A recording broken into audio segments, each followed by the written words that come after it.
আসসালামু আলাইকুম প্রিয় দর্শক, এই সময়ে সবচেয়ে বড় সমস্যা যেটার কথা আমরা সবাই বলে থাকি সেটা হলো আইন শৃঙ্খলা। সেই আইন শৃঙ্খলা পরিস্থিতি কেমন এই দেশের? একটা ছোট্ট ঘটনার কথা আপনাদেরকে বলি।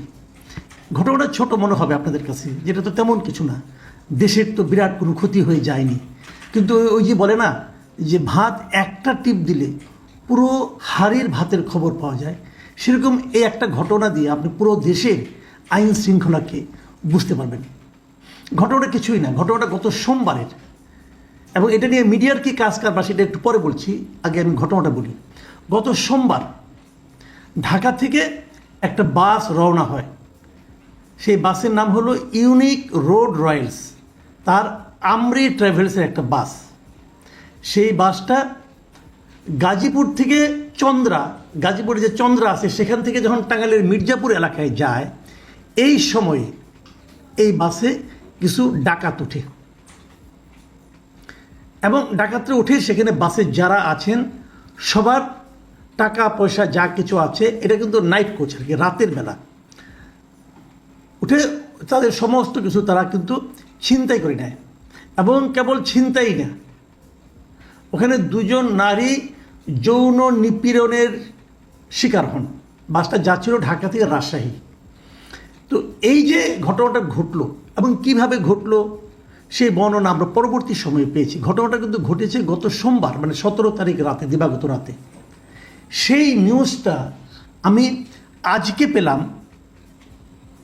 আসলে প্রথমে আমি পেয়েছি, আমার কাছে একটা মেসেজ এসেছে, আমার হোয়াটসঅ্যাপে একটা মেসেজ একজন পাঠিয়েছেন বিদেশ থেকে, এবং সেখানে উনি লিখেছেন যে আমি ওই লেখাটা পড়ে শোনাই, আমার মোবাইল থেকে পড়ে শোনাই আপনাদেরকে। তিনি লিখেছেন, আপনি কি জানেন রাজশাহী রুটে মধ্যরাতে একটি বাস ডাকাতির শিকার হয়? বাসটি প্রায় 3.5 ঘন্টা ধরে ডাকাতদের দখলে ছিল।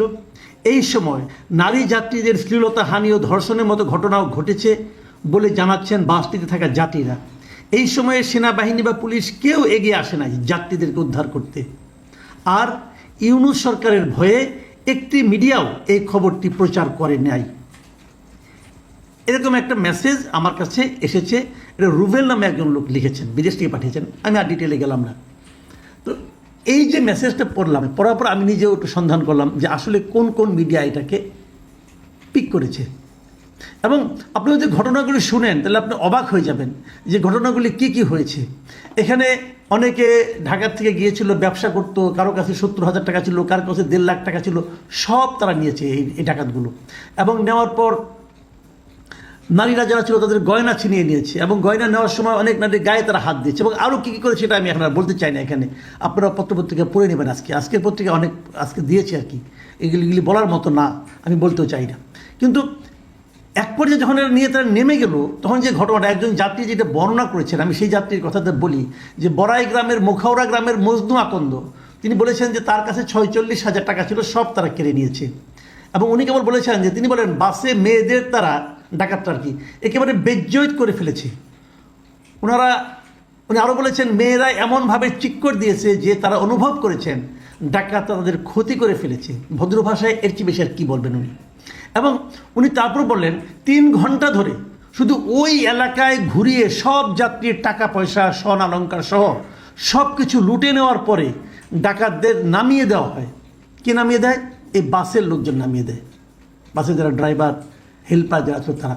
এরপর বাসের লোকজন টাল বাহানা করতে থাকেন, তারা বলে গাড়িতে তাদের তেল নাই, টাকা পয়সা নাই, তারা যেতে পারবেন না। যাত্রীদেরকে তারা সেখানে নামিয়ে দেওয়ার চেষ্টা করেন। এই সময় যাত্রীরা এক হয়ে ঘোষণা দেন যে তারা কেউ বাস থেকে নামবেন না, তারা মরলে বাসের মধ্যেই মরবেন। এই ঘোষণার পর তারা বাস ছাড়েন। এবং ওই ভদ্রলোক আরও বলেন যে বাসের লোকজন বলল তাদের টাকা পয়সা অনেকে ডাকাতরা কেড়ে নিয়েছে, কিন্তু টোল প্লাজায় মানে যমুনা সেতুতে এসে ঠিকই তারা টোল দিল, নাস্তা খেলো, এর টাকা তারা কোথায় পেল? যাত্রীদের অভিযোগ বাসের লোকজনের যোগ সাজসেই এই ডাকাতি সংঘটিত হয়েছে। আরও অনেক ঘটনা, এই ঘটনা নিয়ে আর বেশি কিছু বলতে চাই না। তারপর তারা একজন বলছে তারা মির্জাপুর থানায় গিয়েছিল, এক নারী যাত্রী বলছে যে সেই রাতে ডাকাতির পর বাসটি প্রথমে মির্জাপুর থানায় নিয়ে যাওয়া হয়। ওই থানার পুলিশ তাদের কোনো কথাই শুনতে চায়নি। তারা বলেছে ওসি না আসতে তারা কিছুই করতে পারবে না, ওসি সকাল 9টার আগে আসবেন না। এই অবস্থায় নিরাপত্তার কোনো নিশ্চয়তা না পেয়ে তারা বড়াই গ্রামের উদ্দেশ্যে রওনা দেন। একজন যাত্রীর অভিযোগ এটা। মজার ব্যাপার হলো তারপরে এই বাসের কিন্তু চালক সুপারভাইজারকে আটক করা হয়েছিল, পুলিশ আটক করেছিল।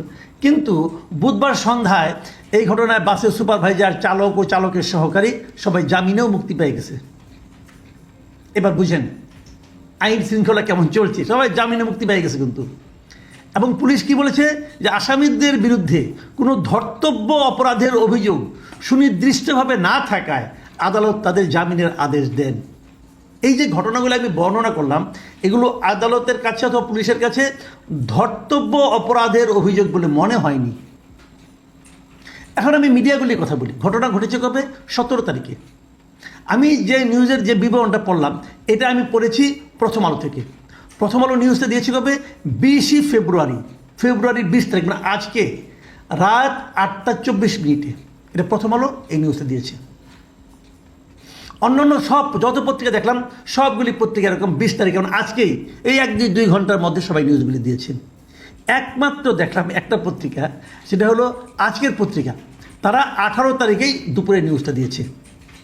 মানে যে রাত্রে ঘটনা ঘটেছে মধ্যরাতের পরে আর কি, পরের দিন মানে দুপুর আপনার এটা আমি এখানে দেখছি বিকাল 4:51 তাদের এই নিউজটা তারা আপ করেছে অনলাইনে। মানে একমাত্র আজকের পত্রিকাকে দেখলাম তারা যথাসময়ে নিউজটা আপ করেছে। ওই যে দর্শক, ওই যে আবার একজন আমাকে মেসেজ পাঠিয়েছেন তিনি যে বলেছিলেন যে কোনো পত্রিকায় নিউজ থেকে তুলছে না কেন, এত বড় একটা ঘটনা, এটা আজকের পত্রিকা ছাড়া সবার জন্য মনে হয় প্রযোজ্য। আরেকটা পত্রিকাকে দেখলাম বিডি নিউজ 24, তারাও দিয়েছে আরও একদিন পরে, মানে 19 তারিখে।